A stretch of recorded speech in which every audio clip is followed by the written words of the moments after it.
Anyone who knows me knows that Ron Paul is my personal hero. I discovered him around 2009, and I did a little bit of phone banking for him for the Iowa straw poll. I called like 3 people. At the time, I was really scared and nervous to get myself out there. And then in 2012, I went to 2 Ron Paul rallies, and I had the time of my life.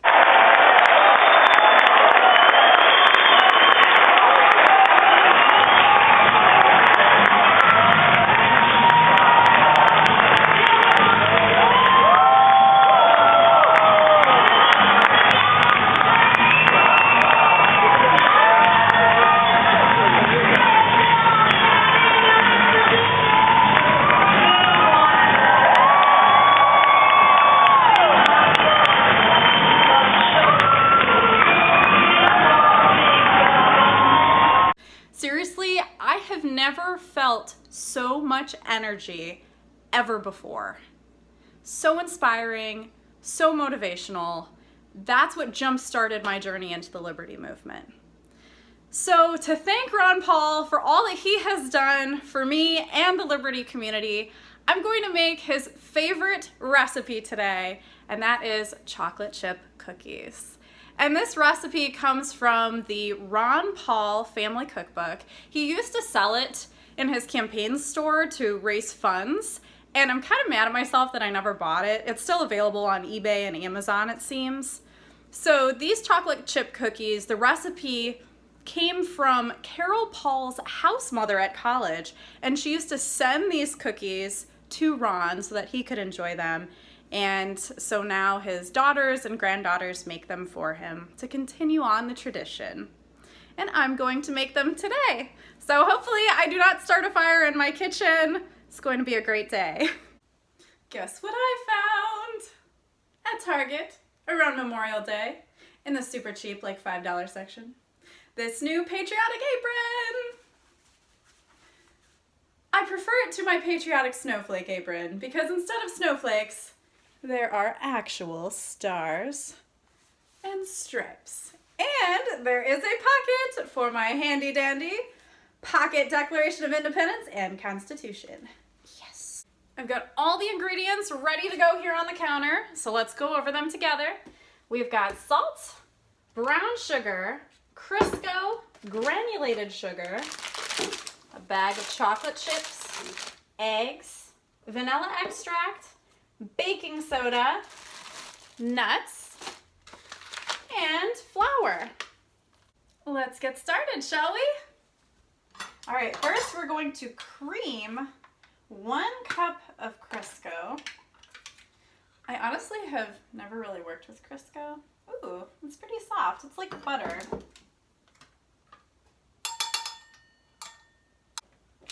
Got it looking all nice and smooth on the top here. We're going to add it to our bowl. Ooh, that just came out so nicely. Look at that. It was so hard to get it in, but it was easy to get it out. Oh dear, that sounds wrong. Sorry, guys. Next up to bat, we have 1 cup of granulated sugar. And in we go. That is a lot of sugar. I just won't look. I'll close my eyes.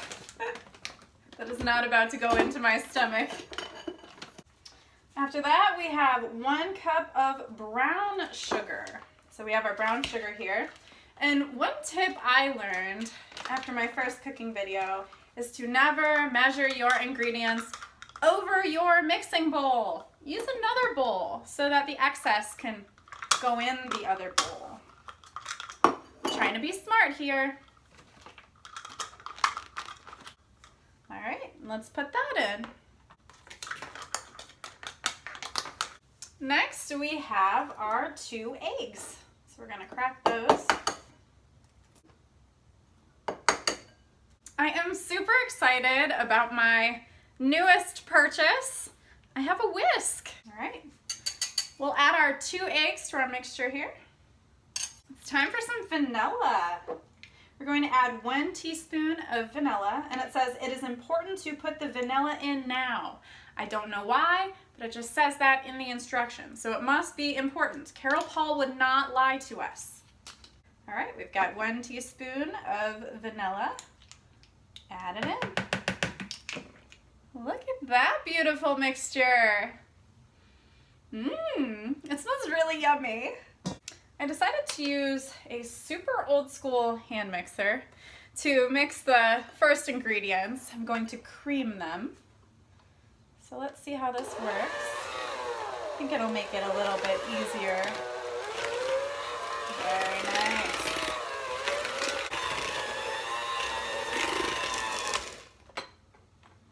Looks pretty good. Now we are going to dissolve other ingredients in another bowl before adding everything together. It calls for 1 teaspoon of baking soda. There we go. And then the recipe says to dissolve the 1 teaspoon of baking soda in 1 tablespoon of hot water and mix these other ingredients with them. I just got some hot water from my sink, so I just poured that in there. So now we're going to mix 2 1/4 cups of flour with that mixture. One thing I learned about flour is that you're really supposed to put it in your measuring cup using a spoon and kind of fluff it before packing it down, because a lot of people put too much flour in their measuring cup and then that makes for a bad outcome, which is probably what happened with my cornmeal muffins last time, is I put too much flour in there. So we're going to be careful this time. We're going to spoon out the flour. Put 1 cup of flour in here. Just kind of mix it a little bit. We'll get our 2nd cup of flour. There we go. Top it off and put it in the bowl with everything else. So there's 2 cups. And then we need a 4th cup of flour. Top that off. Wonderful. Next, we need 1 teaspoon of salt. There we go. Perfect. I have a really good feeling about this recipe. I think it's going to be amazing. Just like Ron Paul is. Now for the fun part. We're going to chop some nuts. The recipe calls for 1 cup of chopped nuts. So I bought some assorted nuts here. Probably doesn't really matter what kind you use. If you're allergic to nuts, don't use any at all. I don't want you to die. So let's get our cup filled. I could probably just throw the whole bag in, to be honest. I have this manual chopper. I don't know how it's going to work, but we will see.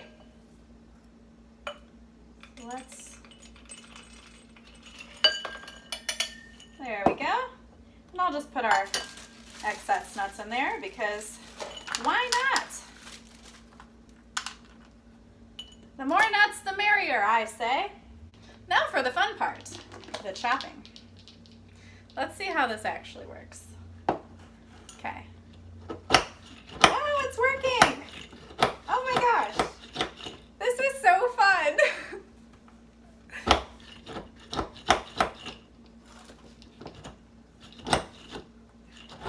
It's a little difficult. I'm getting my workout today, that's for sure. Let's not forget to preheat the oven because I think we're getting to that point where we probably want it preheated so that when all the ingredients are combined, we're just ready to throw those cookies in there so that we can devour them. Yes. So we're going to preheat the oven for 350 degrees. This is the part where sometimes my oven starts making smoke. So let's keep our fingers crossed that nothing's going to happen.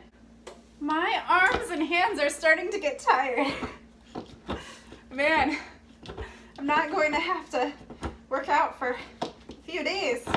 I'm gonna start to break a sweat here. Oh man, I'll be sore tomorrow. There we go. So the nuts are getting nicely chopped here, very nicely chopped. I'm getting tired of chopping, so I'm just gonna throw them in the mixing bowl. That's pretty good. I mean, if you have some larger nuts in your cookie, is it really going to be that bad? No. It's okay. All right, throw it in.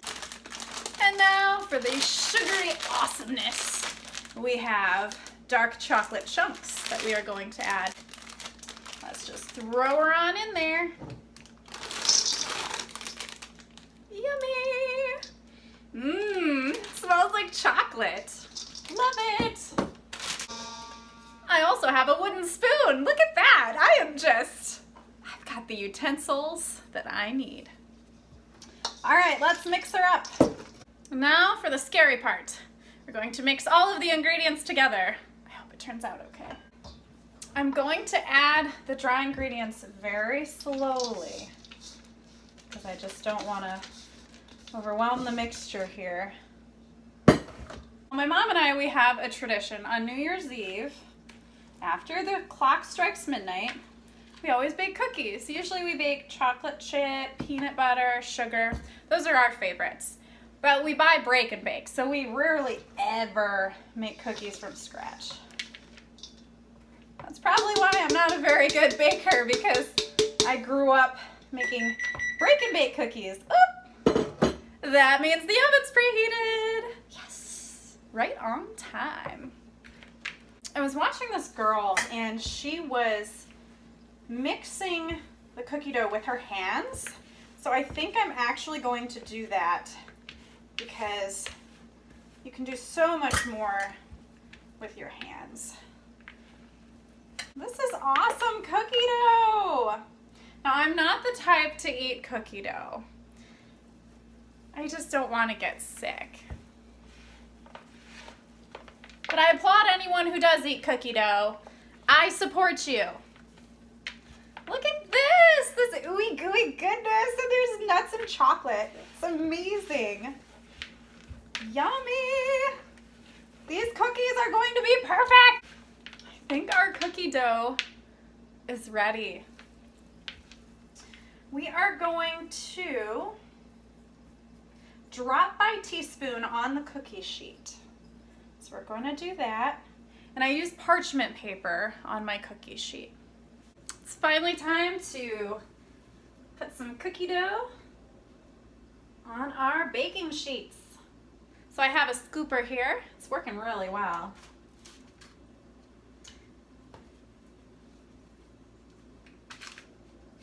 Maybe I'll fill it up more. I don't mind having big cookies. I will eat them.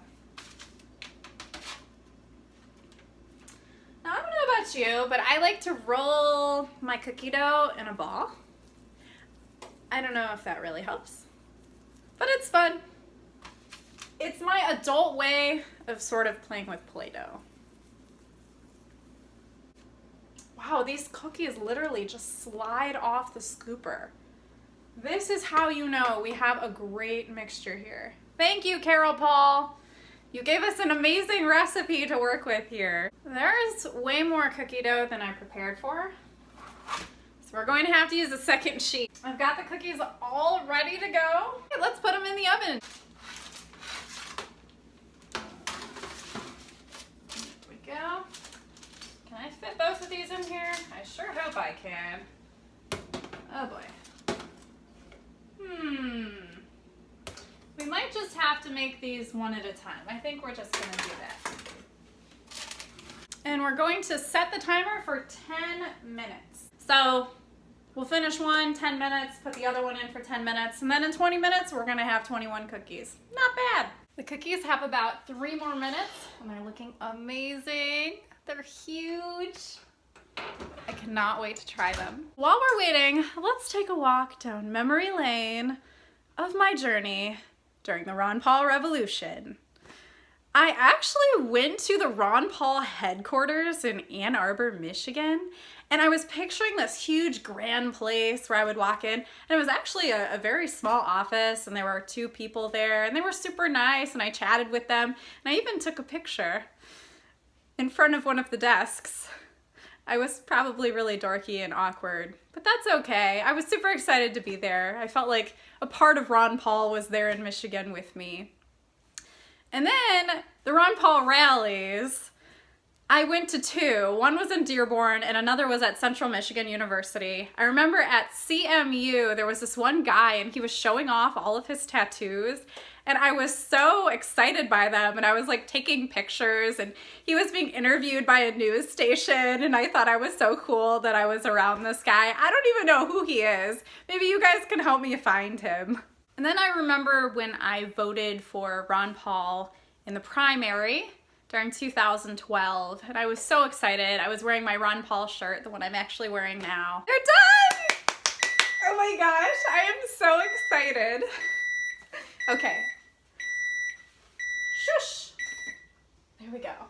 Are you all ready? Drum roll, please.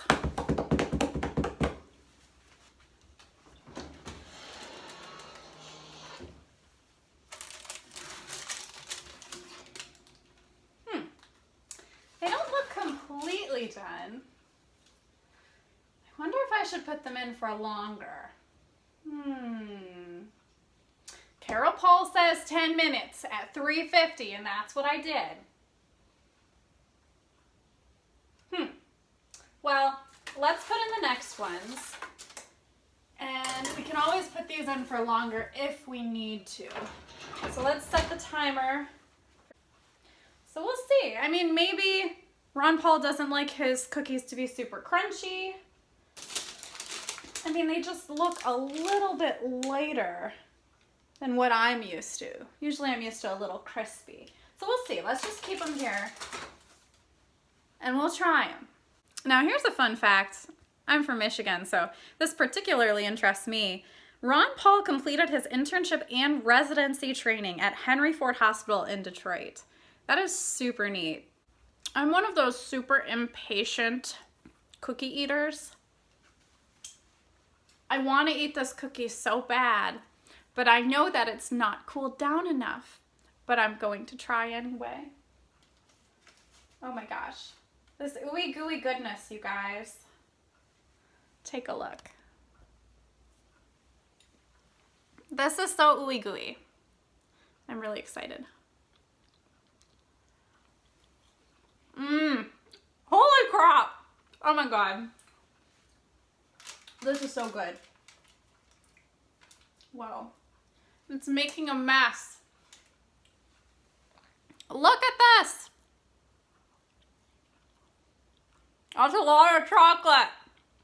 Wow. I'm gonna eat my cookie with a spoon.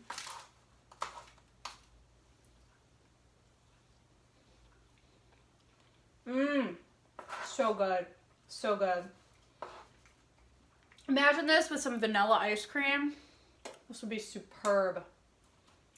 There's just so much chocolate. Man.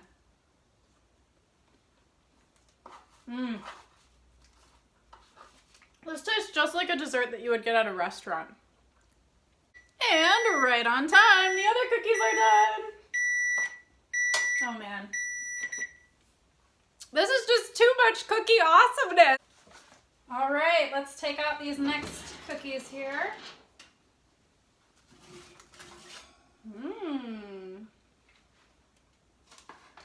All right, I guess we had a successful cooking venture today. Finally. I just would like to thank Carol Paul and Ron Paul for this amazing chocolate chip cookie recipe.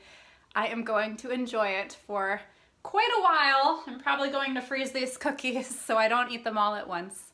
But Ron Paul, if you are watching, you are amazing, and thank you so much for all that you have done for the Liberty community. And thank you for being such a huge inspiration in my life. And as always, thank you for watching, everyone, and be free.